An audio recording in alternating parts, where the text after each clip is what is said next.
Hello കൂട്ടുകാരെ, അലീനയും സഹോദരങ്ങളും യാത്ര പറഞ്ഞ് തിരിച്ച് വീട്ടിലോട്ട് പോകാൻ ഒരുങ്ങുകയാണ്. അപ്പോൾ രേവതിക്കുട്ടിയുടെ കയ്യിലാണ് കാറിൻ്റെ താക്കോൽ. അത് വാങ്ങാൻ വേണ്ടി രോഹിത്ത് പോവുകയാണ് രേവതിക്കുട്ടിയുടെ അടുത്ത്. അപ്പോൾ രേവതിക്കുട്ടി ചോദിക്കും, രേവതിക്കുട്ടി പറയും, ഞാൻ വിചാരിച്ചിരുന്നത് വളരെ ദുഷ്ടനാണെന്നാണ്, ഇപ്പോൾ വലിയ കുഴപ്പമില്ലാന്നൊരു അഭിപ്രായം എനിക്കുണ്ടെന്ന്. അപ്പോൾ രോഹിത്ത് പറയും, അപ്പോൾ എന്നെക്കുറിച്ചിട്ട് ഇങ്ങനെയൊക്കെയാണ് മുൻപ് അഭിപ്രായങ്ങളുണ്ടായിരുന്നതല്ലേ? അതൊക്കെ അങ്ങനെ തന്നെയാണ്. ഇപ്പോൾ കണ്ടപ്പോൾ കുറച്ച് ദിവസം ഒരുമിച്ച് നിൽക്കുകയൊക്കെ ചെയ്തപ്പോൾ അലീന ചേച്ചിയുടെ പറ്റിയ അനിയനാണെന്ന് എനിക്ക് തോന്നുന്നു എന്ന്.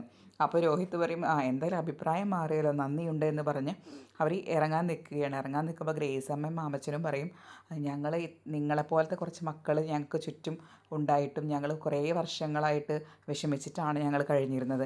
ഇപ്പോഴാണ് ശരിക്കും ഞങ്ങൾക്ക് ആ ഒരു എന്താ പറയുക, നിങ്ങളുടെ സ്നേഹമൊക്കെ കിട്ടിയപ്പോഴാണ് ഞങ്ങൾ ഇത്രയും വർഷങ്ങൾ എന്തിനാണ് ഇങ്ങനെ വെറുതെ കളഞ്ഞത് എന്നൊക്കെ ഓർക്കുന്നത് എന്ന് പറഞ്ഞ് ഗ്രേസമ്മയും മാമച്ചനും വളരെ സന്തോഷത്തിലാണ് അവരെ യാത്രയാക്കുന്നത്. അപ്പോൾ അവർ ഗ്രേസ് അമ്മേനും മാമച്ചനെയും വിളിക്കുന്നുണ്ട്, ഇനി ഞങ്ങളിവിടെ വന്ന് നിന്ന പോലെ ആൻറ്റിയും അങ്കിളും അങ്ങോട്ടും വരണം കേട്ടോ. അപ്പോൾ ഗ്രേസമ്മ പറയും, ഞങ്ങൾ അങ്ങോട്ട് വരാം, പക്ഷേ അപ്പോൾ ആ സമയത്ത് അവിടെ അലീന ഉണ്ടാവില്ലല്ലോ, ആ ഒരു വിഷമം മാത്രമേ ഉള്ളൂ. അങ്ങനെ ഈ ഒരു വണ്ടി എടുക്കാൻ വേണ്ടി ഇറങ്ങുകയാണ്. അപ്പോൾ നമ്മുടെ രോഹിത്ത് തിരിഞ്ഞു നോക്കിയിട്ടാണ് പോകുന്നത്. രേവതിക്കുട്ടി ഇങ്ങനെ നോക്കിക്കൊണ്ടേ ഇരിക്കുന്നുണ്ട്. അതായത് രേവതിക്കുട്ടിക്കും രോഹിത്തിനിടയിൽ ഒരു കെമിസ്ട്രി വർക്കൗട്ട് ആവുന്നുണ്ടെന്ന് തോന്നുന്നു. അങ്ങനെ അവർ സന്തോഷത്തോടു കൂടിയാണ് ഇവരെ യാത്രയാക്കുന്നത്.